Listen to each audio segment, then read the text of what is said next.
이렇게 원룸 투자 접근하시고 임대 운영하셔야지 매달 수백만원 현금 흐름, 그리고 매도할 때 차익까지 두 마리 토끼를 다 잡으신 사례를 제가 정리를 해서 오늘 말씀드려 보겠습니다. 이분은 2년 전에 원룸 건물을 매수를 하시고 현재는 다음 임대인, 그러니까 다음 집주인분께 2년 정도 운영을 하시고 매도를 한 상황입니다. 말이죠. 12월 달에 새 아파트에 입주를 할 예정이고, 이번에 다른 쪽으로 이제 이사를 가시는 게 아니고 원래 거기에서 계속적으로 사시던 그 건물 있죠. 그 건물에서 그 주인, 새로운 주인분과 협의를 한 다음에 내가 여기서 전세 형식으로 해서 내가 곧 새 아파트로 이사를 갈 건데, 거기 가기 전까지 내가 여기서 계속적으로 임대 운영은 이제 끝났고 내 명의도 이제 다른 분에게 넘어갔지만 거주는 계속적으로 여기 하면서 입주할 때까지 여기도 살려는 걸로 협의가 된 이런 상황입니다. 2년 정도 넘어갔습니다. 이분이 실제적으로 실제 여기 저희 매장에 오셔가지고 원룸 관련돼서 수익형 부동산 관련돼서 상담을 받으신 분인데, 약간 비하인드 스토리를 말씀드리자면 요게 이제 질문 제가 리스트고 이분이 답변을 주셨습니다. 제가 좀 직접적으로 좀 옆에 오셔가지고 아니면 전화 인터뷰 상으로도 해서 우리가 인터뷰하는 형식으로 한번 만들어 보자라고 제가 말씀을 계속 드렸는데, 현재까지 직장인이시고 얼굴 보기가 좀 어렵다는 이런 말씀을 주셔서, 그러면 제가 인터뷰 질문을 드리고 답변을 주시면 이렇게 다코스님이 잘 이렇게 컨텐츠화를 해서 구독자님들께 좀 도움될 수 있는 내용으로 만들어주면 좋겠다라고 마지막으로 부탁을 하셔가지고, 알겠습니다. 제가 질문을 드리고 답변을 받은 내용을 가지고 정리를 해서 중요 부분만 여러분께 한번 말씀드려 보겠습니다. 포항에 사시고 따님 한 분 있죠. 아직 따님이 어립니다. 그리고 40대 가장이고, 그러니까 세 가족인 거죠. 그 건물에 있는 투룸에서 세 가족이 현재 거주하고 있습니다. 3년 전에는 낮과 밤이 없는 직업을 하다가 현재는 워라밸을 즐길 수 있는 곳으로 이직을 해서 다른 직장에서 이제 근무를 하고 있는 상황입니다. 예전에 저와 만나서 상담하신 인연이고, 축하할 만한 일이 있다고 이분이 먼저 저에게 연락이 오셔가지고 말씀드렸죠. 어떤 일이 있으셨나요? 어떤 좋은 일이 있냐라고 얘기하니까, 결론적으로는 내가 처음에 샀던 이 원룸 건물 그 시세 대비해서 1억 5천 정도 매도 차익을 거두고, 추가적으로 현금 흐름은 계속적으로 매달 400만 원씩 통장에 꽂혔는데, 나중에 또 새 아파트 분양도 받으시고 이렇게 해서 겹겹사로 계속적으로 본인의 좋은 일들이 있어서 다코스님께 연락을 드렸다고 얘기했습니다. 2021년도에 이분이 어렵게 아이를 낳았다라고 얘기를 하면서, 이런 늦게 아이를 가지다 보니까 이 생명에 대한 소중함, 또 막중한 책임감을 가지게 되었습니다. 최초 건물 매수하기 전에 어떻게, 우리가 이런 게 가장 고민이고 걱정인 거죠. 어떻게 이런 건물을 투자하기 위해서 어떻게 공부하고 접근하시고, 건물을 매입하기 전에 상황이나 스토리, 얼마나 임장을 다니셨냐 여쭤봤더니, 와이프분, 이분 와이프분이 부동산에 관심이 많고 임신 후에 휴직을 하고 나서 꾸준하게 중개사무소에 계속적으로 많이 가셨다. 책과 유튜브를 보고 부동산 자산을 분리한다라는 생각을 했고, 부끄러운 이야기지만 본인들이 가진 돈으로는 번듯한 건물을 사기에는 돈이 많이 부족했다. 경매 물건도 많이 이렇게 공부도 하고 보던 와중에 그런 최종적으로 본인들이 샀던 건물을 많이 보고 나서 그게 눈에 들어왔다는 얘기죠. 2008년도 준공된 건물로 구축 중에서 구축이다. 하지만 이 건물을 사서 공실 생길 때마다 계속적으로 우리 두 부부 직접적으로 수리, 운영, 임대 한다면 충분하게 소생 가능성 있는 물건이라는 판단을 했다. 그리고 건물 매수하기 전에 수익형 부동산 투자에서 가장 중요하게 생각하는 것이 있다면, 제가 질문 드렸는데 수익형 건물이기 때문에 월세 수입이다. 건물 매수할 때도 딱히 돈이 딱 맞게 이분들이 연끌까지는 아니지만 거의 수직 예외자금이 없이 투자를 했다. 금리 인상으로 이자 부담이 커졌지만 다행히 월세로 대부분의 세팅된 월세 구조를 전세로 맞추면서 전세 사기 터지기 전인 거죠. 비싼 대출부터 갚아 나갔다. 이보니까 월세로 돼 있는 거를 전세로 돌리고 그 돈을 계속적으로 이 건물에 대출이 있기 때문에 전세 보증금 받아서 계속적으로 이 대출금을 있는 것을 상환하고 했다. 이런 방식으로 갔다는 얘기입니다. 최소 자기 자본 비율은 어느 정도 모아서 건물을 매수하는 것이 좋냐라고 제가 여쭤봤더니, 요즘 같은 시기에는 건물 전체 가격의 40%는 내 자금이 있어야 된다. 제가 항상 말씀드리죠. 5대 3대 2의 법칙. 내 돈이 50, 임대보증금이 3, 2는 대출.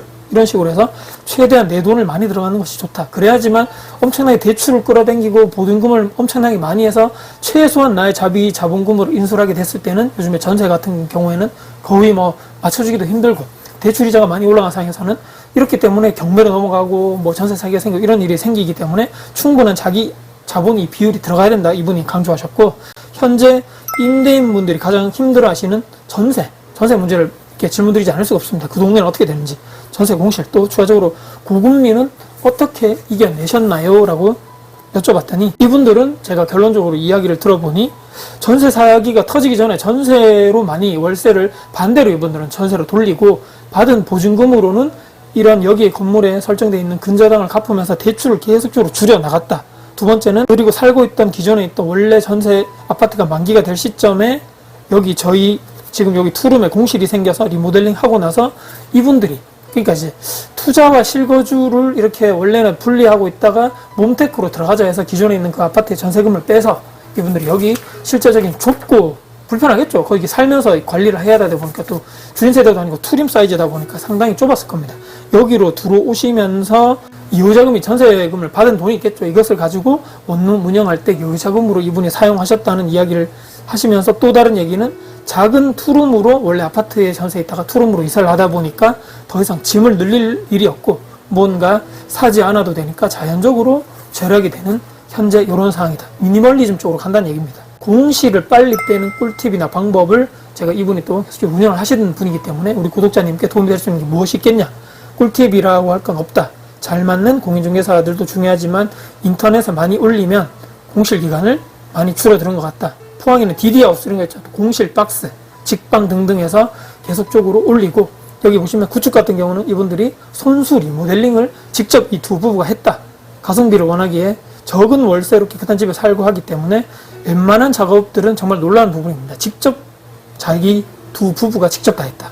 공실이 나면 싱크대 시트, 부분 도배 등등, 그리고 임차인이 연락 와서 냉장고나 세탁기 보일러 고장이 났다고 하면 기사분이나 거기 있는 AS를 직접 보내지 않고 이분이 직접 확인하고 본인들 선에서 해결이 안 되면 그때 가서 이제 기사님 부르는 거죠. 왜냐하면 이게 가능했던 이유는 거기에 이분들이 거주를 했기 때문입니다.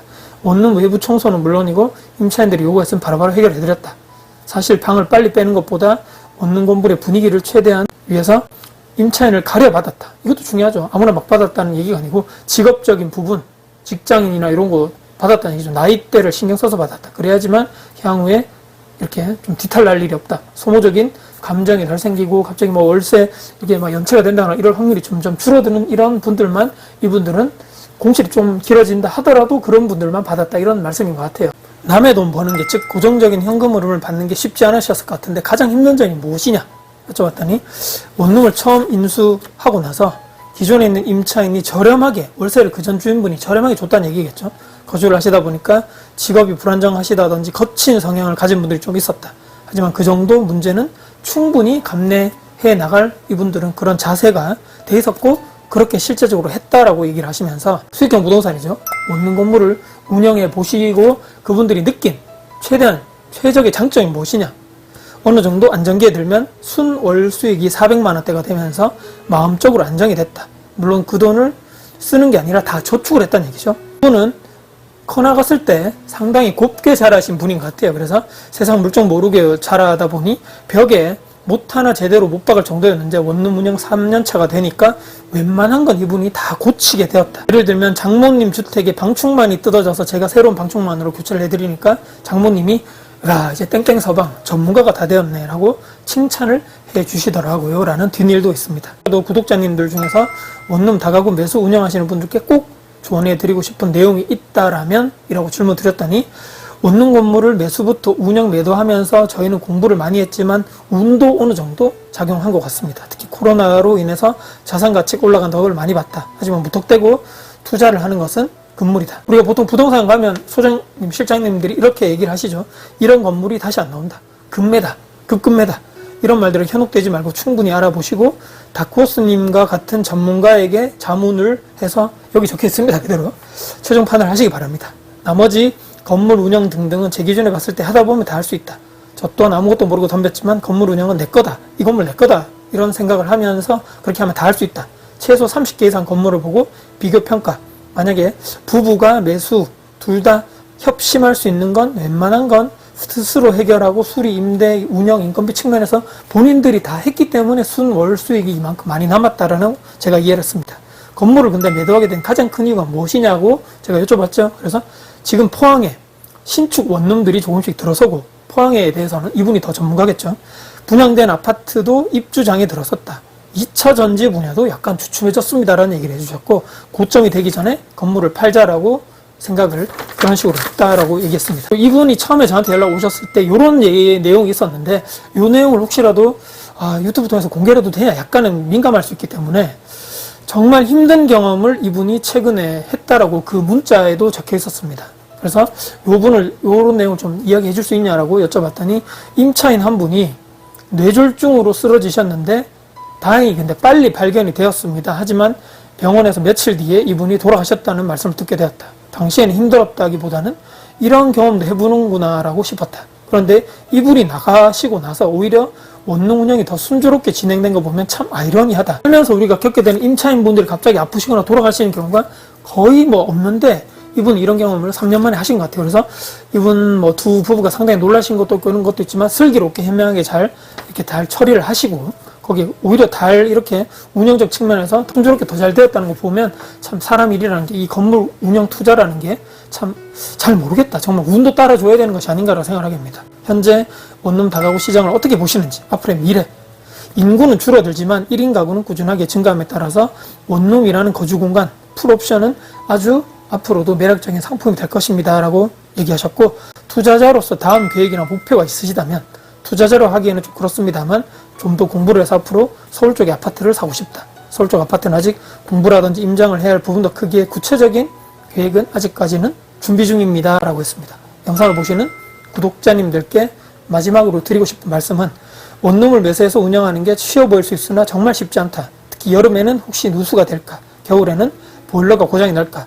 어느 한 부분만 고장이 나거나 문제가 생겨도 관리업체를 맡기지 않는 이상 모두 내 손을 거쳐야 하니 절대 쉽게 생각하면 안 됩니다. 하지만 매달 들어오는 월세로 충분한 금융치료는 된다라고 생각합니다. 라고 하셨고 마지막 질문입니다. 가족분들에게 하고 싶은 말씀.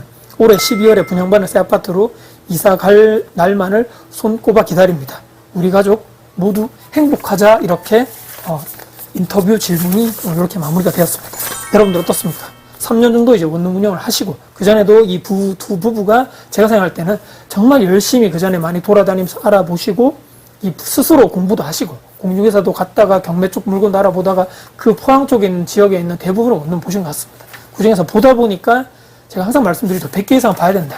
거기에서 내 눈이 올라가면서 내 기준과 원칙에 맞는 그런 물건이 눈에 띄고 여기 했을 때 내가 운영을 하고 수익형 부동산이다 보니까 대출이라든지 보증금 분야에서 내 돈이 이렇게 들어갔을 때 이만큼 이자를 내고 이만큼 내가 순월 수익으로 가지고 가는데 기존에 있는 내가 또 다른 쪽에 아파트에 살고 있다가 그 돈을 전세금을 빼서 이쪽으로 들어와서 최소한 거주 비용을 낮추면서 동시에 실거주와 건물 임대 운영을 동시에 힘들었겠죠 많이. 그렇게 하면서 계속적으로 건물의 가치를 상승시키면서 추후에는 매도를 하시고 1억 5천에 그런 시세 차익을 남기면서 그 전에 계속적으로 400만 원 정도의 이런 월세 수익을 받으신 거죠. 그래서 추후에 더 다른 이런 본인들의 목표만을 위해서 새 아파트 쪽으로 이사를 가신다는 이 점에서 참 열심히 하셨고 앞으로 더 계획이 있으시겠죠. 투자 쪽으로든 인생 계획 쪽으로든 항상 저도 응원을 드리고 오늘 정말 힘드셨겠는데 이 영상을 꼭 그분께 제가 꼭 선물로 꼭 바치는 이런 영상이 되었으면 좋겠고 영상을 보시는 우리 구독자님들도 이렇게 부부가